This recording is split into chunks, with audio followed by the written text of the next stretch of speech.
तो यहाँ पे टेक्नो ने अपना एक बजट सेंट्रिक बहुत ही सस्ता वाला स्मार्टफोन लॉन्च किया था जिसका नाम है टेक्नो स्पार्क गो 2024, जिसकी प्राइसिंग 6,500 रुपए के आसपास है। और इसके अंदर आपको बहुत ही कमाल की परफॉर्मेंस और स्पेसिफिकेशंस देखने को मिलती है। तो इन्हीं सब चीजों को लेकर के यहाँ पे लोगों के मन में बहुत सारे सवाल थे, तो आप इस वीडियो को एंड तक जरूर देखिएगा क्योंकि मैं इस वीडियो में आपके सभी सवालों के जवाब देने वाला हूं। तो सबसे पहले तो मैं आपको इस स्मार्टफोन की स्पेसिफिकेशंस के बारे में बता देता हूं। तो इसके अंदर आपको एक 720p वाला 6.6 इंचेस का LCD डिस्प्ले मिलता है और सबसे कमाल की बात यह है कि इस फोन के अंदर 6,500 रुपए में आपको एक 90 हर्ट्ज का डिस्प्ले मिलता है और इसके अंदर आपको एक यूनी SoC T606 12 नैनोमीटर वाला CPU मिल जाता है और उसी के साथ साथ माली G570 MP1 आपको इसके अंदर GPU मिल जाता है। तो ऐसा कोई बहुत ही हाई परफॉर्मेंस वाला CPU और GPU आपको इसके अंदर नहीं मिलता है और इसके अंदर आपको 3 टाइप के वेरिएंट्स देखने को मिलते हैं, एक 3GB रैम 64GB स्टोरेज वाला, एक 4GB रैम 64GB स्टोरेज वाला और एक 4GB रैम 128GB स्टोरेज वाला। और इसके अंदर यहाँ पे आपको 2G 3G और 4G का सपोर्ट ही मिलता है। यहाँ पे कोई भी 5G का सपोर्ट आपको इसके अंदर नहीं मिलता है। वैसे इसके अंदर वाईफाई में आपको 5 GHz और 2.5 GHz दोनों का सपोर्ट मिल जाता है और इसके अंदर आप यहाँ पे 2 SIM plus micro SD card को लगा सकते हैं। इसके अंदर आप तीनों चीजों को एक साथ यूज कर सकते हैं, तो आपको स्टोरेज की इतनी ज्यादा परेशानी नहीं होगी क्योंकि यहाँ पे आप एक्सपेंडेबल मेमोरी कार्ड को लगा सकते हैं। और वहीं पे अगर मैं आपसे इसकी बैटरी के बारे में बात करूं तो इसके अंदर आपको 5000 mAh की बैटरी मिलती है और जो कि सपोर्ट करती है 10 वॉट की चार्जिंग को। और यहाँ पे जो चार्जिंग स्पीड है वो काफी ज्यादा स्लो रहने वाली है क्योंकि यहाँ पे हम 10 वॉट के चार्जर से 5000 mAh की बैटरी को चार्ज कर रहे हैं, तो 2.5 घंटे से 3 घंटे के आसपास आपको 0 से 100% बैटरी को चार्ज करने में टाइम लगने वाला है। और वहीं पे अगर मैं आपसे इसके कैमरा सिस्टम के बारे में बात करूं तो इसके अंदर आपको रियर साइड में एक 13 मेगापिक्सल का कैमरा मिलता है, उसके साथ साथ आपको यहाँ पे एक AI सेंसर मिलता है आपकी डेप्थ वगैरह को एनालाइज करने के लिए और यहाँ पे आपको एक डुअल टोन की LED फ्लैश मिलती है। और वहीं पे फ्रंट साइड में आपको एक पंच होल स्टाइल का 8 मेगापिक्सल का कैमरा देखने को मिलता है और ये जो पंच होल है ये आपका डायनेमिक आइलैंड की तरह भी काम करता है। तो वहीं पे अगर मैं आपसे इसके डिजाइन के बारे में बात करूं तो इसका आपको काफी स्लीक सा स्लिम सा डिजाइन मिल जाता है और ये पूरा प्लास्टिक बॉडी का है। ये तो हो गई इसकी सारी स्पेसिफिकेशंस। अगर मैं इस प्राइस रेंज की बात करूं जहां पे आप एक 6,500-7,000 रुपए के फोन की बात कर रहे हैं तो उसके हिसाब से इसके अंदर जो आपको स्पेसिफिकेशंस मिलती है वो बहुत ही कमाल की है क्योंकि इसके अंदर आपको जो मेमोरी मिलती है वो भी आपको LPDDR4X टाइप की मिलती है और आपको स्टोरेज भी UFS 2.2 मिलती है। तो यहाँ पे अब सबसे बड़ा सवाल ये आता है कि क्या आपको इस फोन को खरीदना चाहिए या फिर नहीं। तो यहाँ पे 2 सिनेरियोज है। एक तो है अगर आपका बजट सिर्फ 7,000 के अंडर या आप अपने बजट को एक्सटेंड नहीं कर सकते हैं किसी भी हाल में और जो भी आपको मिल रहा है बेस्ट ऑप्शन वो लेना है 7,000 के अंदर, तो आप आंख बंद करके इस फोन को ले सकते हैं। बहुत ही कमाल का बहुत ही अच्छा फोन है। लेकिन वहीं पे आ जाते हैं सेकंड टाइप के यूजर्स जिनको अपने फोन के अंदर यहाँ पे गेम भी खेलना है, इंस्टाग्राम भी चलाना है, आपका व्हाट्सएप वगैरह भी चलाना है और आपको एज अ गेमिंग फोन चाहिए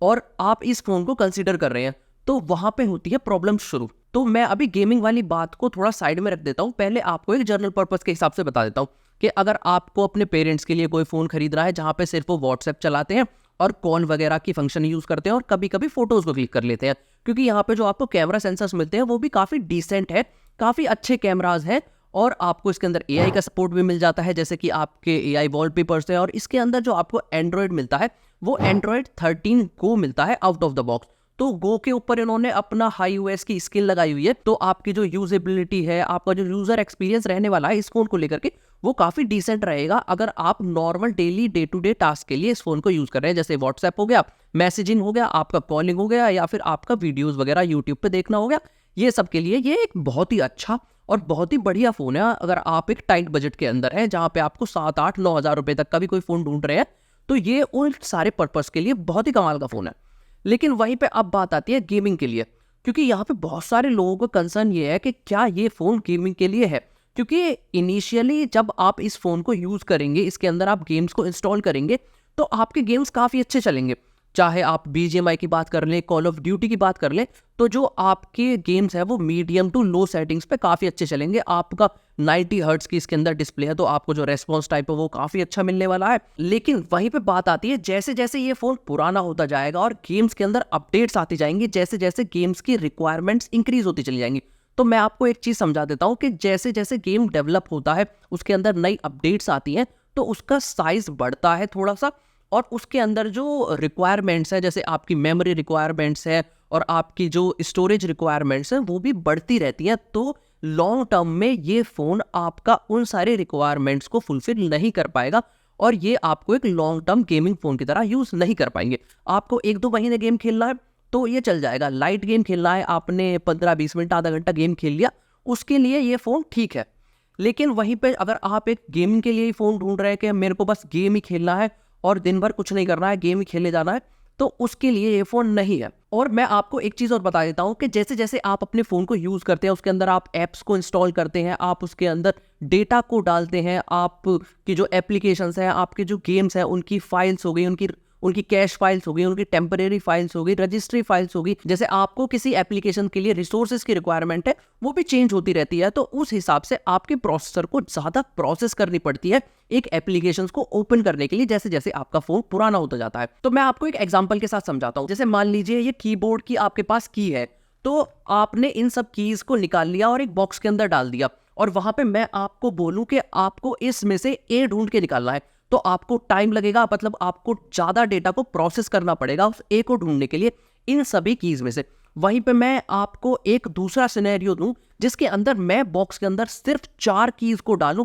और आपको उन 4 कीज़ में से ए को ढूंढने के लिए दूं, तो आपको उसमें कम डेटा को प्रोसेस करना पड़ेगा और कम टाइम लगेगा, तो आप उस काम को जल्दी कर पाएंगे और आपके जो प्रोसेस है उसके अंदर भी टाइम नहीं लगेगा। इसी तरीके से जैसे जैसे आपका फ़ोन पुराना होता जाता है, आपके फ़ोन को ज़्यादा डेटा को प्रोसेस करना पड़ता है, उसके लिए आपके फ़ोन को ज़्यादा रिसोर्सेज की ज़रूरत पड़ती है, और जितना ज़्यादा आपका सीपीयू काम करेगा वो उतना ज़्यादा हीट जनरेट करेगा। और हमारे सीपीयू को इस तरीके से डिज़ाइन किया जाता है, आपका जो सीपीयू की टेम्परेचर लिमिट है उसको टच करता है, तो आपका सीपीयू अपनी जो क्लॉक स्पीड है, आपकी जो फ्रिक्वेंसी है, उसको स्लो करना शुरू कर देता है अपने टेम्परेचर्स को मेंटेन करने के लिए। इसलिए आपके फ़ोन टाइम के साथ साथ स्लो होते चले जाते हैं। तो अगर आप कोई गेमिंग के लिए फ़ोन ढूंढ रहे हैं जिसमें आपको सिर्फ गेमिंग करनी है, तो उसके लिए ये फ़ोन बिल्कुल भी अच्छा नहीं है। तो जैसे अगर लोग मेरे से पूछते हैं कि मैं कितने तक का फ़ोन रिकमेंड करता हूँ गेमिंग के लिए, तो आपका मिनिमम बजट 15,000 रुपये के अराउंड होना चाहिए अगर आप कोई गेमिंग के लिए फ़ोन ढूंढ रहे हैं। तो जैसे कि आपका पोको का X5 हो गया, या फिर आपका टेक्नो का ये है पोवा 5 प्रो हो गया, वो काफ़ी अच्छे फ़ोन है गेमिंग के लिए एक बजट में।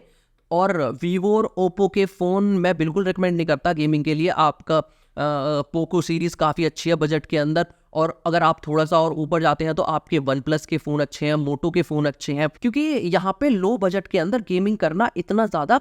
पॉसिबल नहीं है और आपके फ़ोन्स के लिए भी अच्छा नहीं है। आप फ़ोन के अंदर 2-4 महीने तक तो ढंग से गेम खेल पाएंगे, लेकिन उसके बाद आपके फ़ोन के अंदर वो गेम्स ढंग से नहीं चल पाएंगे। और वहीं पे अगर मैं ओवरऑल पैकेज की बात करूं, प्राइस टू परफॉर्मेंस रेशियो की बात करूं, तो ये बहुत ही कमाल का फ़ोन है। मैं 100% रिकमेंड करता हूं। इसकी जो प्राइसिंग है ना, वो बहुत ही ज़्यादा, एकदम आप बोल सकते हैं कि इससे ज़्यादा अच्छी प्राइसिंग आपको किसी फ़ोन के अंदर नहीं मिलती है 2024 के अंदर। और इसके अंदर जो आपको स्पेसिफिकेशंस मिलती है वो भी काफ़ी अच्छी है एक बजट फ़ोन के हिसाब से। और मैं ये भी रिकमेंड करूंगा कि आप इसके अंदर 4 GB रैम और 64 GB स्टोरेज वाला वेरिएंट ले। वैसे इसके अंदर यहाँ पे वर्चुअल रैम का कॉन्सेप्ट भी है, जहाँ पे आप इसकी एप्लीकेशन के अंदर जा करके